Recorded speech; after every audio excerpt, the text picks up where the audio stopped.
Hey guys, Dannae&Carlos here. Welcome back to our channel. As you can see, we have... Hi, my name is Mary. She's a guest on our channel today, and she will be sharing her story as episode 3 of My Story. Hey guys, my name is Mary. I'm good friends of Dannae&Carlos, one of my best friends, and they asked me to if I wanted to share my story with y'all today, so that's what I'm going to do. So I grew up in a Christian home, very godly Christian home. I was homeschooled every morning. My mom always read us the Psalms, the Proverbs, the Gospels, and I always grew up going to church. I remember accepting Jesus in my heart when I was about 5 years old. It was so real, so powerful to me, and and I always grew up really young, remember praying for God to heal me of a cold, and He healed me. I was 8 years old. I was really sick with a cold, and I was just praying God, can you heal me? I want you to heal me. Because I've heard stories of you healing people, in the Gospels and today, and He healed me. He healed me of the cold. It was really amazing. I was like, wow, God's real. God is powerful. And as I got older, I remember I received the baptism of the Holy Spirit. I started speaking in tongues and I wasn't it wasn't at a service. It was just my dad would speak in tongues at home, praying for people, praying for situations, and it was just, and I just imitated him. I just started doing it the way, how a kid learns to just as a baby, how I would learn to speak English. The same way I just learned to speak in tongues by just imitating my dad. And so right around the time I was 11 years old, hit puberty, that wonderful, wonderful gift of puberty, and around that time I started noticing my body started changing, and I remember looking around at, specifically a story is I was at a birthday party. It was a pool party. I remember looking at all these other girls and they all had on their swimsuits, all had on their swimsuits, and I remember looking at their bodies and then looking at mine and thinking, oh, there's something wrong with me, or I'm not as pretty as them.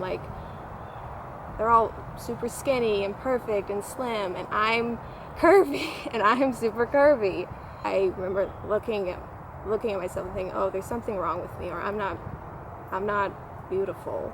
And then after that, I started comparing myself to so many girls that I saw in my life, to girls in my family, to my sister, to my cousins, to my aunts, even to girls, to my friends, to peers at church, and I just seemed like every girl was so much more prettier than me and smarter than me, and guys liked them, and they didn't like me. Nobody was and no guy ever liked me or was ever pursuing me, but I was seeing guys pursue other girls, and it made me always feel like there was something wrong with me. And as I got older, into my teens, I started going to youth, and while I was at youth, it was a wonderful time. I felt like I experienced the Lord. I had a great youth pastor, always a wonderful time there. But then when I left, I felt depressed again. I didn't like myself. I hated myself. I thought no one, and because I grew up Christian, felt well, there's so many more people out there that have gone through things that are much harder than I have, so much painful than them, and I felt when people would tell their stories of what they've gone through, pain they've gone through or hardships they were going through, I was I haven't got anything that bad.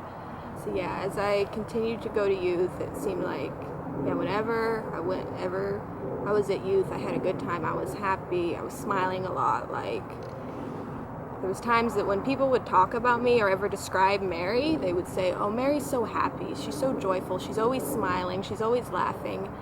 And I remember times that I heard several different times when people would say that to me, and I was oh my gosh, people think I'm happy all the time, when I'm literally the most depressed I've ever been in my life. I'm struggling with self-hate every day. I don't want to look at myself in the mirror. Every time I go shopping for clothes, and I can't find anything that fits me, I feel so depressed. I feel like there's something, everything's wrong with me, that everybody else, like everything's fine with everybody else, but there's something wrong with me. And like, so then fast forward a little bit, right around when I graduated high school, 2016, my church hired some new youth pastors, and I met them, and they were so kind and encouraging and welcoming to me, and I went to summer camp the last time, my last summer for my senior year. It was like the last time I could go as a student. And I got to know them, and they were so encouraging and just so welcoming, and just spoke so much life into me as ministers. And then a couple months after they had been the youth pastors, they were talking about how they wanted to find youth leaders, people that just any kind of young person that's maybe just right out of high school but not a student, that could just come and help in the youth any way they can. And my dad and my mom were like, Mary, you should do it. I'm like, I don't want to do it. I don't feel qualified for that at all. But I decided to do it. And as I did during that, I mean, all the main things I did was set out the snacks for the youth right after the message, and just talk to young middle school girls, just talk to the kids, hang out, play games, and my leaders pour into me. And it was through that time that, over time in the process of serving, that I realized that I had made my Christian walk all about me, and it wasn't about God. It was about, and that it's not just, and I had put so much pressure, I had built up pressure on myself that I had to be perfect, that because I grew up as a perfect Christian kid, like I grew up accepting the Lord, grew up a very charismatic Pentecostal home where I felt like the Holy Spirit, like it was totally normal. I felt that as that, I couldn't have any problems. I couldn't have any insecurities. Like I felt this pressure to be perfect, instead of giving it all to God, that I'm not perfect, that there's nothing I can do that can make me perfect at all. It doesn't matter how many great works I do. It doesn't matter how many, if I can speak in tongues, or if I pray for people and they get healed. It doesn't matter. It's Him, and it's about serving Him. And when I made it not about me anymore, I made it about Him and blessing His people, blessing His children, then that's when the light switched on. And then that's when I got my joy back and realized, and also that His word of who He says I am is what matters. It's not about how I feel, because how I feel comes and goes, but His word stands forever. It's a solid rock. It's a firm foundation. And I found, it's like Jesus said, whoever seeks to save his life will lose it, but whoever loses his life will gain it. And I was trying to save everything that I thought trying to save everything that I thought was me or thought was right, instead of just letting go of all that and just following Him. To find who you are is to go after God, and you find yourself.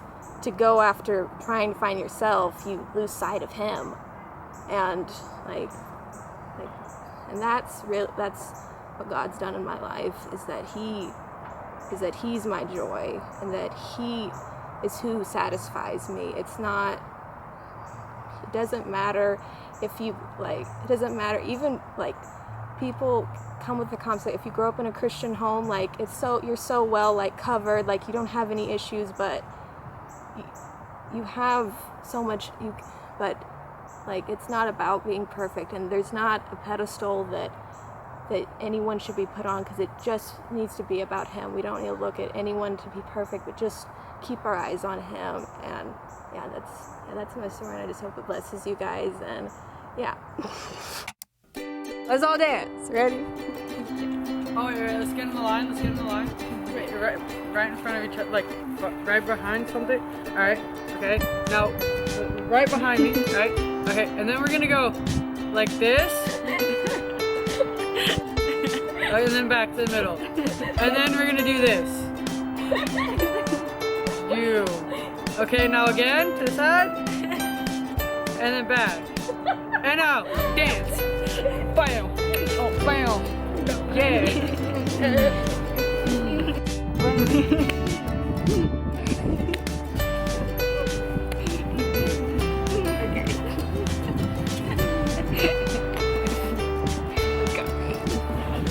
Okay, let's try again. I got this. I got this. No. I got this. I want to do it.